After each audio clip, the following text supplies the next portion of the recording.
Welcome to the Roland Sports and Entertainment Show. We thank you for joining us. We appreciate everyone that's here, everyone that's been involved with us for the last couple of weeks putting this project together. It's produced by LFP Media, Mr. Finesse Demps, and we're shooting right now live, actually live taping, pre-recorded at the Zone Restaurant and Bar, located at 5753 Crain Highway in Upper Marlboro, Maryland. As we get started, I have a very distinguished panel of guests with me here today, and basically we're going to talk about topics related to athletics, a little bit of entertainment and education, especially highlighting some of the contributions and values of our nation's historically black colleges and universities. But as I get started, I want to again say to our studio audience, thank you for being here, welcome, and give yourselves a hand.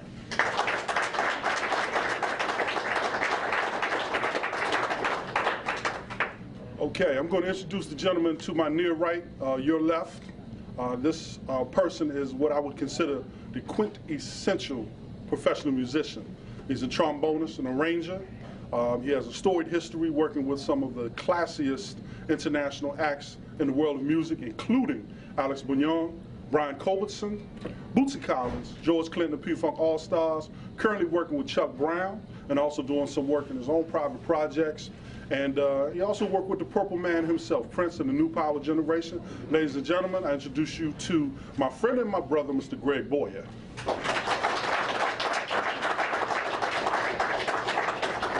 Hey, Greg, thanks for joining us, man. Absolutely. I really appreciate that. Quick question, though. Yep. Where's Bryan's Road, Maryland? Bryan's Road, Maryland is in Charles County. Okay. It is maybe 15 minutes from Waldorf, which is probably the biggest city, town, if you can say that, in Charles County. Okay. So. Well, I thought you made it up, to be honest with you. No. Bryan's Road is the name of the town. Okay. Yeah. Okay. And Lackey High School, I do believe? Yes, it is. Okay, super. You can find Greg on Facebook, just Facebook, Greg Boyer, B-O-Y-E-R. Look at some of the pictures. And also on www.rolandgrimeshow.com, we have some pictures with him with Chuck Brown and Bootsy Collins and his lovely wife, Dana. As well, on my left and your right, a man actually that needs no introduction, but we're going to introduce him anyway. He's my friend and my brother for real. He has a storied history in the world of athletics, especially on the college level. College basketball coach burst on the scene in the early 1990s with an epic victory in the NCAA tournament over the then top-ranked Duke Blue Devils as he was coaching the University of California. Since then, he's been a scout with the National Basketball Association. He's a mentor, he's a coach, he's a minister to me. And as well, he's now the head basketball coach for Morgan State University Bears. I welcome you, Mr. Coach Todd Bozemen. Todd, I know you have an extremely busy schedule. I keep bragging on you. I appreciate you taking the time to come out and see us. How's the family? Let me start by saying that. Well, thanks for having me on. I appreciate that. The family's doing well. Everyone's doing well. Got an empty nest now. All the kids are in college, so everything's going well. Now, I was reading about one of the kids that just went to college. Where was he playing and what was he doing? My nephew, who is 20 years old, Koye, he's at Eastern Arizona Community College playing football. He's a cornerback, doing well. My son, Blake, is 19. He's a freshman at Morgan. Okay. Plays for me. How's that? Okay. Been a great experience. Good. It's been a great experience. For me, anyway. Maybe not. But then my baby girl is a freshman at UVA and doing well as well. So all is well. All right. Well, I just want you all to know that Todd was the captain of my junior high and my high school basketball team. Yes, I played basketball. I tried real hard to get him to come out for tight end. He just wasn't having it. But who knows? Maybe in the future we can get him out there on the football field. Wow. To my far right, Mr. Self-Empowerment, Wilbert Skipper. I'm going to start out basically by telling you that I met Skip many years ago when he was a star basketball player with the Anacostia Indians out of Southeast Washington, D.C. He had a storied career, especially at community college level in Nebraska, where he holds the scoring record. He'll tell you a little bit about that a little bit later. As well, he played locally for George Washington Colonials. Ladies and gentlemen, Mr. Self-Empowerment. He's my guest co-host, Mr. Wilbert Skipper.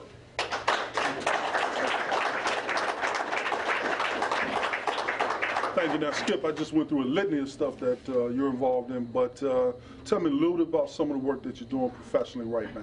Well, I'm doing a number of things. First of all, I have a passion for motivational speaking. I'm really enjoying that, having an opportunity to speak with kids and adults to encourage them to be better than they were yesterday. I'm really excited about that. Hopefully in the next 60 to 90 days, I'll have my first book out titled Life's Constant Struggles to Success. All right. I'm really looking forward to producing that and getting that out so everybody can see that despite where you are, the struggles, the storms that will come in your life, that you can see your way out. There's some fundamental things that we have to do every day. I mean, let's face it, in the world that we live now, especially with the economic situation, there are a lot of trying times for a lot of people. And there's certain rules and principles that I think we all need to have, and I'm going to talk about those a lot in the book. Also, I'm working as a director of fundraising for Stereon Energy, and I'm really enjoying that as well because I have the opportunity to help a lot of 501c organizations raise money. I mean, right now, it's just so hard for businesses to survive without support and help. So we're doing a fantastic job in that area as well. Good. Well, once again, I want to thank you for joining me and being my guest co-host. On occasion, we're going to have Mr. Darryl Prue, who is also a friend and a brother of mine. We grew up together in the southeast area of Washington, D.C., where Skip played basketball. And Darryl right now is on assignment coaching AAU basketball, but he played ball at West Virginia University, did some coaching with Todd and also with Georgetown University. We just want to send him greetings and look forward to having you in the future on our show. Hey guys, look, I'm going to throw some questions in the air and we're going to jump on them right now. There's some parallels between athletics, academics, and entertainment. And this is one of the reasons why on the Rolling Ground Sports and Entertainment Show, we want to tackle essentially those three industries in our conversations. So one of the things that's pressing right now is we watch what's going on in the world of especially college athletics.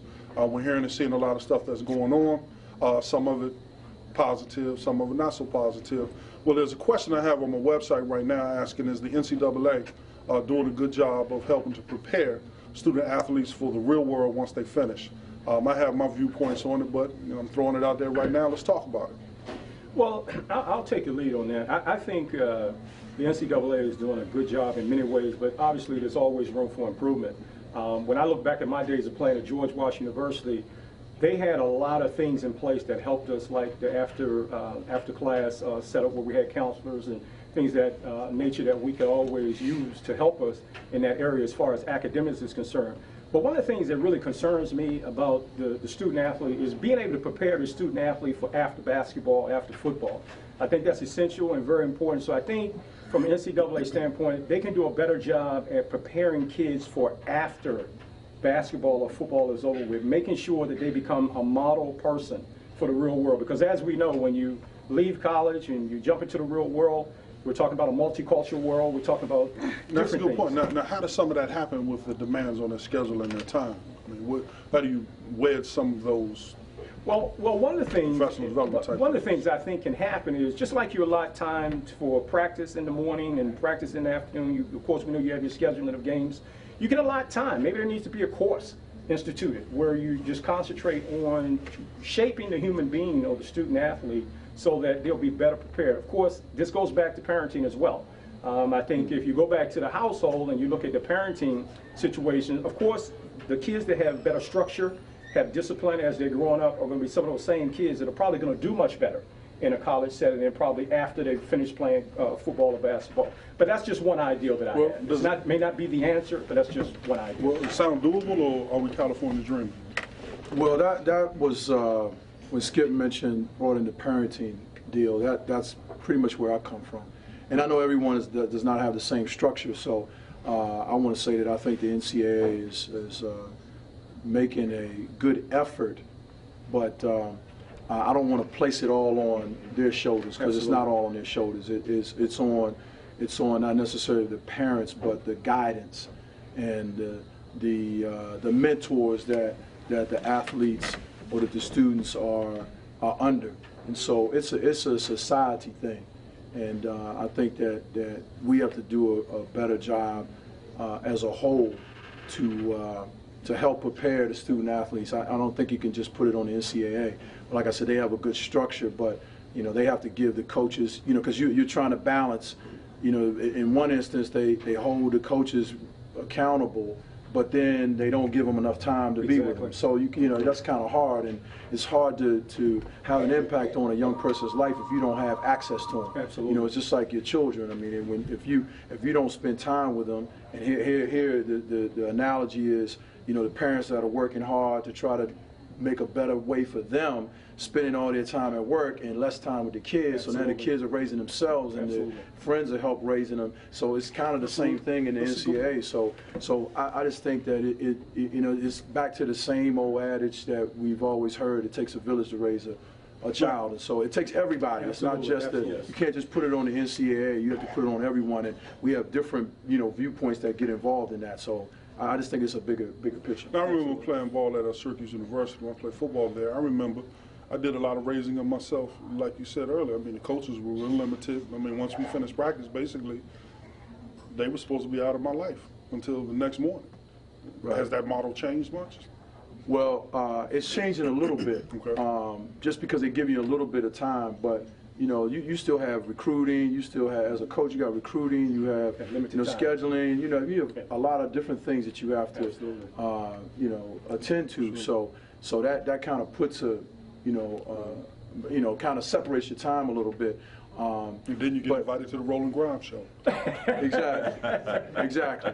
But that's what I would say. You know, I just think that when you look at all the different, you know, we as adults have to try to help the kids with that. And you know, parents, when you look at the AAU scene, and parents, everyone's wanting their child to be the next Absolutely. LeBron James. And so, Absolutely. you know, they're concerned about playing time when a kid is 7 or 8 years old, as opposed to being fundamental. And you know, I have a saying that you're either going to suffer the pain of discipline or you're going to suffer the pain of regret. Absolutely. So it's one or the other. So you might as well suffer that pain of discipline, because I think that one is a little better to deal with. That's right. Wow. But I just think that it starts at a much younger age. I'm not saying that it's hopeless, by no means, but I just think that we have to be realistic and not putting it on parents. It's kind of like parents putting it on a teacher to raise their child, and that's not the teacher's responsibility. The teacher is to help to educate them, but you get your real basis at home. Exactly. Or with the people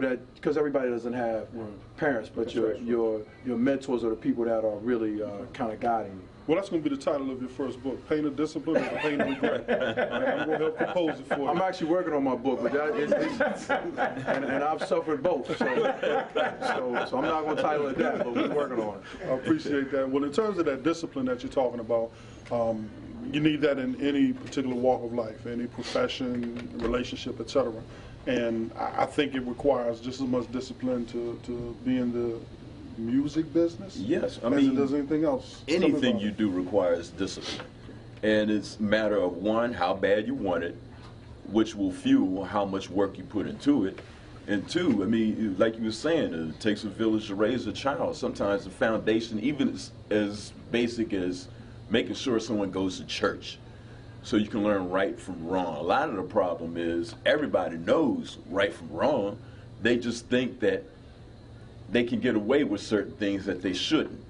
And that's why you have people doing things that they know are wrong, but they think no one is looking, or I can get away with this, or, you know, smooth it over by some kind of story or whatever. And that is really the downfall to a lot of these people. I mean, it's things you do will earn you money. Absolutely. But if you have a good sense of what's wrong, what's right, you won't do the wrong thing with that money. End up in jail for something crazy, or, you know, buying stuff that depreciates in value in a matter of seconds. Almost. Now, in your industry, you see some or a lot of that. Oh, I see a lot of it. I see people, like, when I first got in the band, I went from playing in places that had a dirt floor, playing in 20,000-seat coliseums, when I started playing with P-Funk at 19 years old. Wow. It was a crash course in what to do and what not to do. And if you open your eyes and you just remember your upbringing, 10 Commandments, basic stuff like that, you know, okay, everybody is doing this thing over here. But I've been taught that that is a road to destruction. So let me turn away from that. And it's in the upbringing. Absolutely. I mean, there's certain things that your parents and your neighborhood are going to have to teach you, and that stuff is going to have to stick.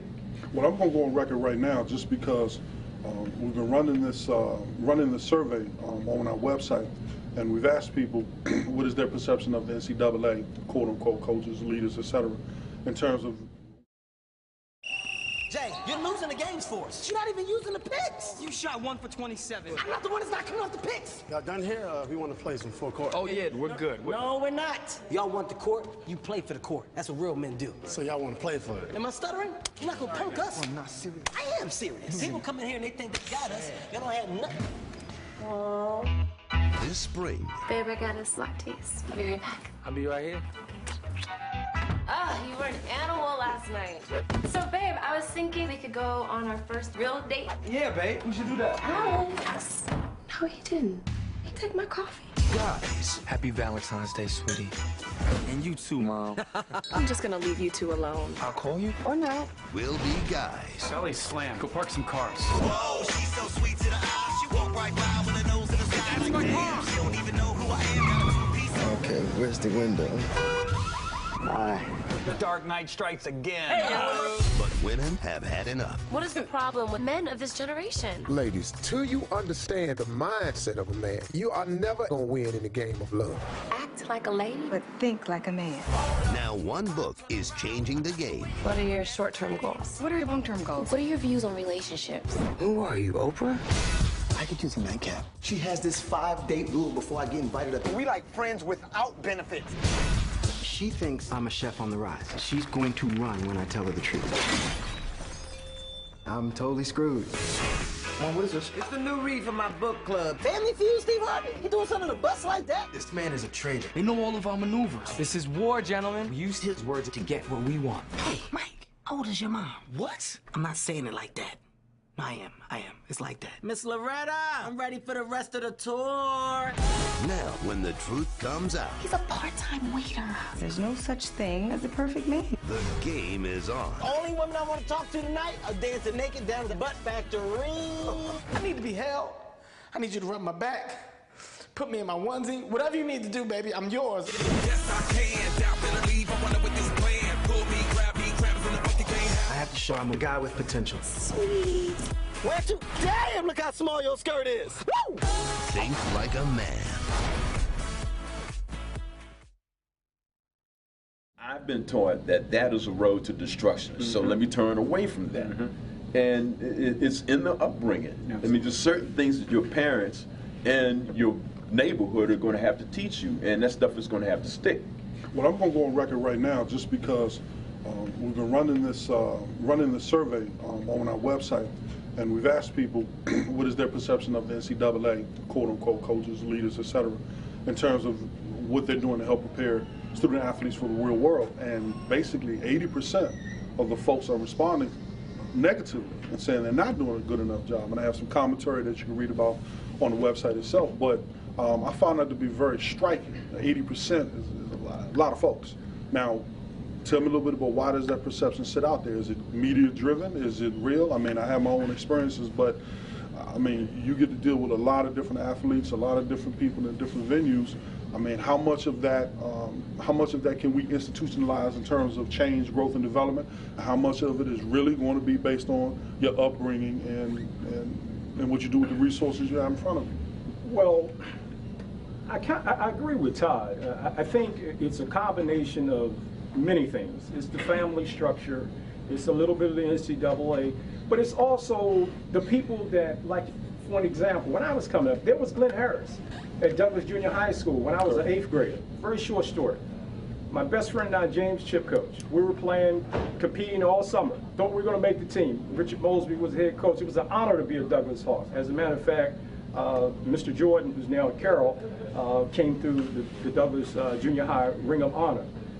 We didn't make the team my 8th grade year. You didn't make the team? We did not make the team my 8th grade year. I was destroyed, disappointed. I was this kid shooting from 45 feet at age 10 and thought I had everything figured out. Well, we wound up not making the team. And I was so upset. And then here comes Glenn Harris, who is now has a sports show, TBD, Channel 8. He was a roving leader out of Howard University. Where are the roving leaders? Where are the mentors? Where are the people that can pull a kid to the side and say, hey, I know you have structure at home, or maybe your mom and dad are doing the right thing, but okay, it's okay to dream about becoming an NBA basketball player or NFL football player. But most important, we need to help and reach back and help these kids become better people. And the only way you can do that is you need help. Okay, so on that basis, when you talk about where some of the roving leaders, you mentioned guidance, you mentioned mentors a little earlier. I mean, whose job is it to be out there gravitating to these youngsters and as they get older, pulling them by the coattails, shirt collar, whatever, helping them pull their pants up, take the do-rags off, whatever is necessary for them to integrate successfully, or at least begin to integrate successfully in society. I mean, the people that come around your program, the adults that you see, are they primarily friend or foe? You know, are they primarily there to help strengthen and buoy what you're trying to do, or do you see a bunch of us coming around there just trying to take from you? Well, it's kind of a little far-reaching, more far-reaching than that, and I think I just think that whenever you come in contact with, first of all, let me say this: in order to learn, you have to want to learn. Absolutely. And you have to want to be taught. You have to be in kind of that frame of mind that I want to take from Skip. You know, I want to take from Greg. I want to learn. So if you sat down with a young musician, if he didn't want to do it, it's no matter what you say to him, he ain't gonna go. She is not gonna get it. So they're in your program, and you so it has to start there, and then the people that they come in contact with. You know, we just as a society, you know, with microwaves and fast food, everybody wants everything fast. And when Skip just mentioned his story, to me, it reminds me, and I always tell kids that it's okay that you made a mistake or that you didn't make it. You know, parents get upset if a kid doesn't make it. Well, it's okay if you don't make the team. You know, they want you to put a kid on the team because everybody's on the team. They want a kid to play because they come to practice like everybody else. That's not how life works. And so I think that in this society, a lot of times in this society, we're trying to make everything right for the kids. You know, everybody's not going to get a trophy. That's right. You know, so if you want a trophy, you have to put more time into it. So spend time explaining them how to fish, as opposed to just giving them the fish. You know, the old adage in the Bible. You know, so that's, to me, that's where it kind of starts. And so if you, like I tell parents, when your child comes to play for me, you know, don't call me. I don't talk to parents about playing time. It doesn't happen.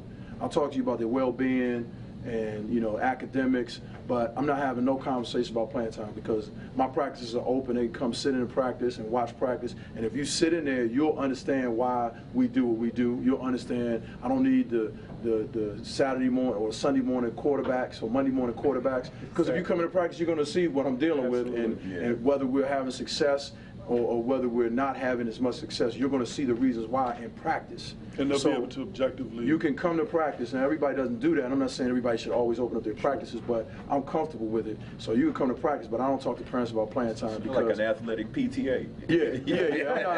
I'm not. It's not a. I'm not. That's a good way of looking at it. Yeah, exactly. We're not doing that. So that's another show. All right, ladies and gentlemen, PTA program now at Morgan State University. But I just think it's bigger, and I think that as adults, you know, we are the ones that have to teach the young men, or women, the adults, we're the ones that have to do it. So if you're a mentor, then be a mentor and back off. And if something is not necessarily going right, then tell them that's okay, but you got to work harder at it. It's funny because you sit around, you watch games on TV, and if you have a crowd, I have a place where I watch the games, and you'll hear right away, you know, a team is up by, let's say, Baylor and Xavier last night. You know, Baylor jumped up to a big lead. All of a sudden, everybody, they're lost. You know, the game is over. I'm saying, how's the game over? It's just it's 10 minutes in the game, and so, but what that does is tell you that that's kind of the mindset of society. If it's raining, it's a bad day. You know, I tell my players, well, if it's raining, there's no way the weatherman is going to tell me. He ain't going to tell me this is a bad day for me because it's raining. He's not going to tell me it's ugly. Suppose I like rain. Suppose I want to walk out in the rain.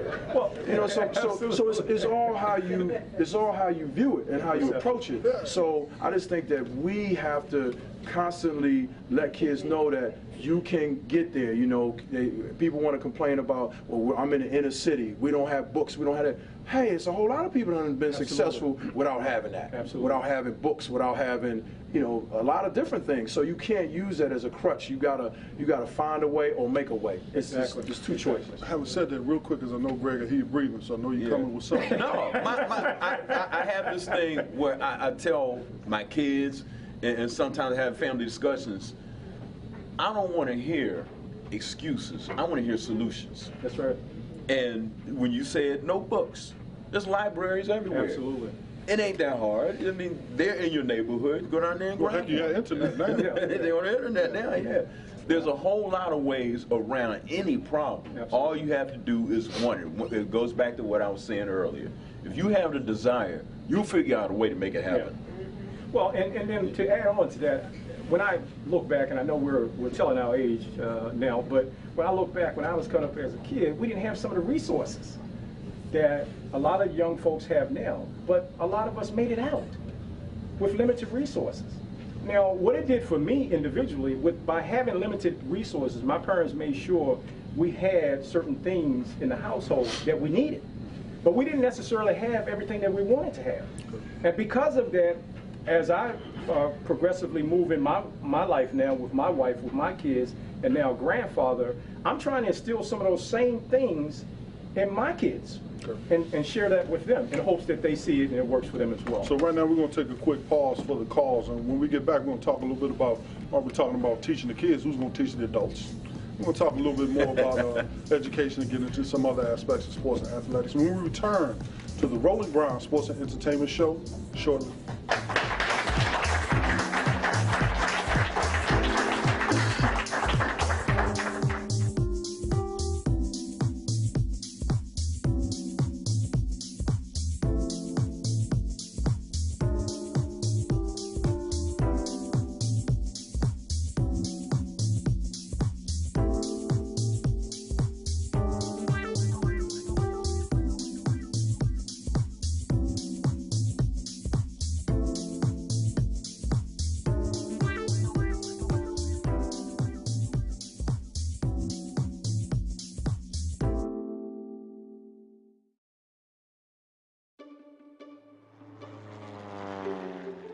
We need someone to take us to an island located here. That's the deadliest part of the ocean. There is no island there. Ooh, baby, easy peasy. Let's go. Oh! That's my security system. I'd rather take the Titanic. Here's the deal. A few nights ago, a radio signal got sent out from these coordinates. It could be the mysterious island that Jules Verne wrote about. You think you're gonna travel halfway around the world and meet up with some lunatic who's messing around on ham radio? It's not some lunatic. It's my grandfather. He's been looking for Mysterious Island for over half of his life.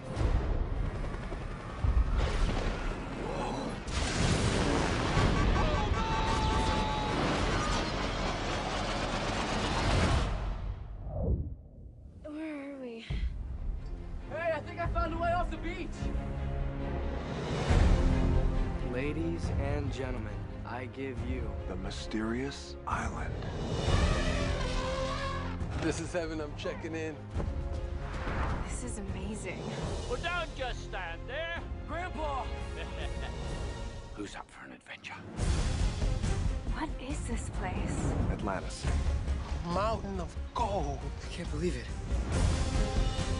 In 2 weeks, we'll be on the cover of Time magazine. This is amazing! Oh! Let me warn you, this island is full of dark jungles and terrifying creatures. That's emasculating. What was that? This island's about to go under. How much time do we have? 2-3 hours max. These aren't rocks, they're eggs. We just need to move carefully. Lizards have an incredible sense of smell. Oh! If we get torn to bits, Run! I'm blaming you. Way to slay the heart.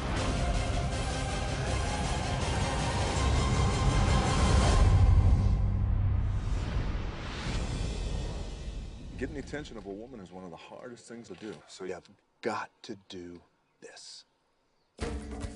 What is that? The peck pop of love. Now go on and throw a berry. Boom.